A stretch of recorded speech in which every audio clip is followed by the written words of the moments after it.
The test of meditation. Every day brings to the Christian many hours in which he will be alone in an unchristian environment. These are the times of testing. This is the test of true meditation and true Christian community. Has the fellowship served to make the individual free, strong, and mature, or has it made him weak and dependent?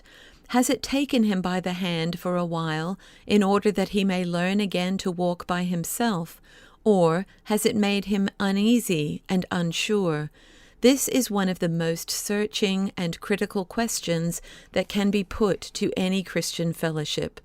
Furthermore, this is the place where we find out whether the Christian's meditation has led him into the unreal, from which he awakens in terror when he returns to the workaday world, or whether it has led him into a real contact with God, from which he emerges strengthened and purified.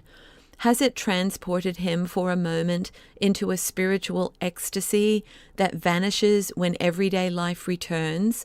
Or has it lodged the Word of God so securely and deeply in his heart that it holds and fortifies him, impelling him to active love, to obedience, to good works? Only the day can decide. Is the invisible presence of the Christian fellowship a reality and a help to the individual? Do the intercessions of others carry him through the day? Is the Word of God close to him as a comfort and a strength? Or does he misuse his aloneness contrary to the fellowship, the Word, and the prayer? The individual must realize that his hours of aloneness react upon the community. In his solitude, he can sunder and besmirch the fellowship, or he can strengthen and hallow it.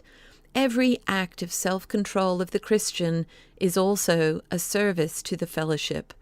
On the other hand, there is no sin in thought, word, or deed, no matter how personal or secret, that does not inflict injury upon the whole fellowship.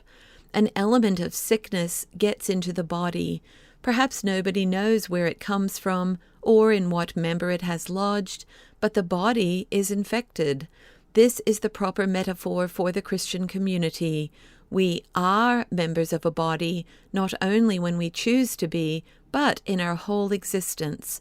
Every member serves the body either to its health or to its destruction.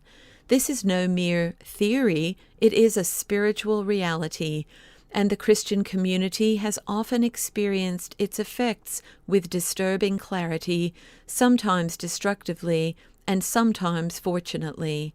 One who returns to the Christian family fellowship after fighting the battle of the day brings with him the blessing of his aloneness, but he himself receives anew the blessing of the fellowship.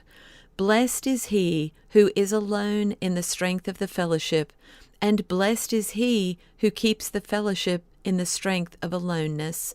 But the strength of aloneness and the strength of the fellowship is solely the strength of the Word of God, which is addressed to the individual in the fellowship.